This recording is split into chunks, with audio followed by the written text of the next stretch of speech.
Hi, I'm Tim Davis, DevOps Advocate with env0. Today we're going to go over a demo of continuous deployment of an application into a vSphere environment. We're going to do this with a Python application that's hosted in GitHub, and we're going to build it using Terraform and the env0 platform. Let's take a look at the application we're going to be working with here.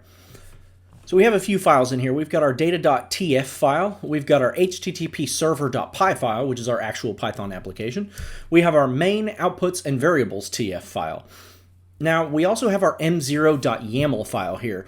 And this is going to be important to the env0 build because this is where we're going to set up our before and our after tasks so that we can say if we need to do anything before the build or if we need to run any post-deployment steps, that's where we're going to go ahead and configure that. Let's take a look at our main.tf file here. So we're obviously going to be using the vSphere provider since we're going to be deploying into a VMware vSphere environment. We're going to create a single resource of a VMware vSphere virtual machine. It's going to have 2 vCPU and a gig of RAM to it. It's also going to have a network interface and a disk, and we're going to do this by cloning a template in our vSphere environment that we'll take a look at here in just a little bit. If we look at our data.tf file, this is going to be, it's going to specify where in the environment we're going to deploy things like what data store and what resource pool or what network we want it to be connected to. Our variables.tf is where we're going to have our VM name and HTTP server port. These variables are set up in the env0 environment, so I'll show you that here in just a minute. And then we've got our outputs.tf. This is going to be what we're going to get from the run from Terraform. We're going to need to know the VM's default IP address, and we're going to need to know the HTTP server address so that we can verify that the application is running properly. So let's go ahead and jump back to the front here, and let's go take a look at the env0 platform and get that configured. So if we go to env0.com, we can go ahead and log into our environment. Now this is going to load up the Tim Demos organization. Within the env0 platform, you can have as many organizations as you want, and that way you can go ahead and delineate different teams and anything like that. Under the organizations, you're going to have your projects. So let's go ahead and jump into our default organization project here. And we have our project environments, our templates, our variables, and our settings. Above that, we have our organization projects, templates, variables, and settings. Templates are set up at an organization level, and then you assign those templates to the projects. So let's take a look at our templates here, and we have one template built, and this is going to be our vSphere template that we're going to use today. If you hit review code, that'll jump you over to the configured GitHub repository or whichever other source repository you decide to use. We'll go ahead and hit settings here. Now inside of this, we have our template name, which is vSphere. We have our GitHub repository, which is going to be the templates repository that I have on my GitHub.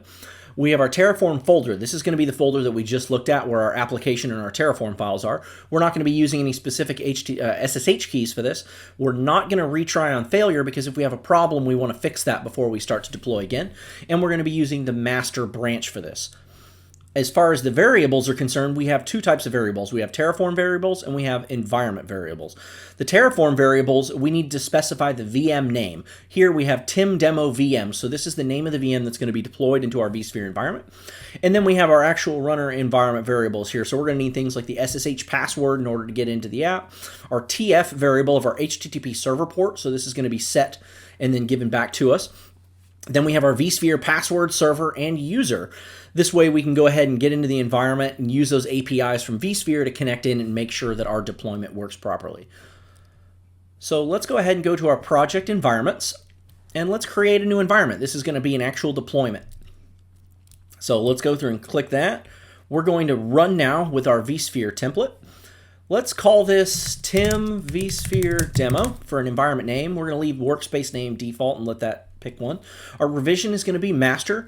Since we are doing continuous deployment and we want this to redeploy every time we make a change to the Git environment, we're going to go ahead and check redeploy on every push to the Git branch.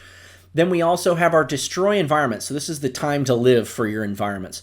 We'll go ahead and set that to unlimited because we don't want it to destroy itself after 12, 24, or however many days. And then of course we have our variables that we just looked at. We're going to go ahead and use approve plan automatically for this. But if you want to just do like a what if run so that you can see what kind of resources are going to be created, or if you want to have some kind of manual approval chain, uncheck that, and that's how you can make sure that it stops after it does the plan phase before it actually does the Terraform apply. That way you can make sure that you get that approval done in that. So we'll go ahead and click run, and this is going to go ahead and start all of our procedures. It's going to pull the information down from the Git. It's going to do all of our planning phase. It's going to make sure that our pre and post scripts are all set up, and then it's going to go ahead and run that installation in the environment. So we'll notice it's taking us straight to the deployment logs.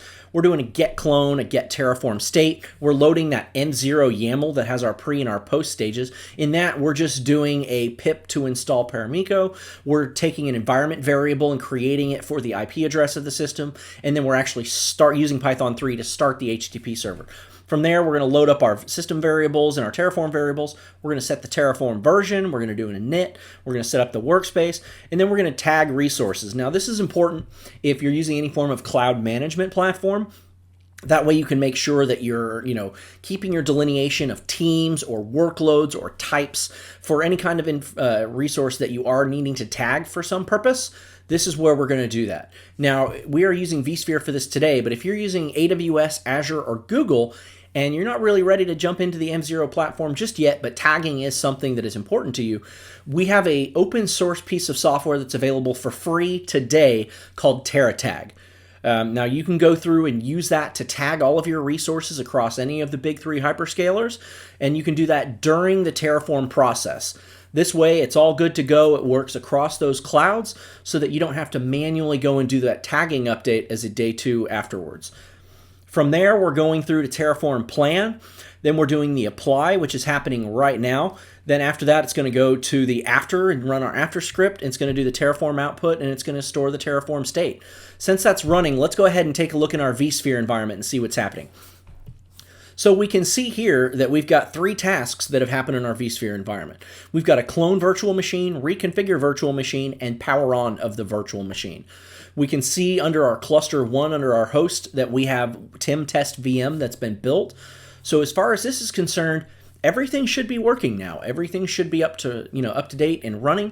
Let's go back to env0 and take a look and find out. It looks like everything's working. Our status for our environment is active. Everything's going. We have 6 resources, and that's including the virtual data center and everything that's listed under there. Our revision is master. Our template was vSphere. And we have our outputs here. This is going to be an important piece. So we set up those outputs in the Terraform files where we need that VM default IP address and the HTTP server. This is where we're going to get the address and be able to actually check on our application to make sure that it's working. So for here, you can actually just come and click the URL, and it'll allow you to copy that to the clipboard so you can open it up, or you can just right-click on it and open in a new tab, and this is going to load our application. We see that everything's going great. It's running just fine. We can go ahead and refresh that. Everything is loading up, and it seems to be responsive. Now, what happens if we want to go ahead and make an update to that? We want to test the continuous deployment portion of this and make sure that it is going to redeploy anything. So let's go back and check out our http server.py, and let's go in here and let's take out this little function here that we don't need. It's a comment, but either way, it's going to be an update. We'll go ahead and commit those changes, and what this should do is this should actually go through the environment and start to redeploy it in env0. So let's pull that up here and let's refresh and find out. So it looks like we are going through and we have a deploy in progress now. So that's great. We're going to go through and it's going to run all those steps again. It's not really going to make any huge changes as far as Terraform is concerned, because with Terraform, if we're not actually changing the amount of servers that are deployed or any other infrastructure constructs, it's not actually going to redeploy anything. It's just going to go through and this will run our after script to redeploy our application with the changes that we have. So we've gone ahead and checked that out. Everything seems to be going. Everything seems to be running. We'll go through and check our application here one more time. And everything's working. So this was just a quick demo of showing you how we can use continuous deployment into a vSphere environment using env0. If you have any questions or anything like that, feel free to reach out to us at env0.com. That's ENV and the number 0.com. If you want to reach out on Twitter, feel free to follow us or reach out at env0 on Twitter. Or if you just want to reach out to me and ask any questions or anything, feel free. I'm at vtimd on Twitter, and we look forward to hearing from you. Otherwise, feel free to check out TerraTag or our platform or anything at any time. Have a great day.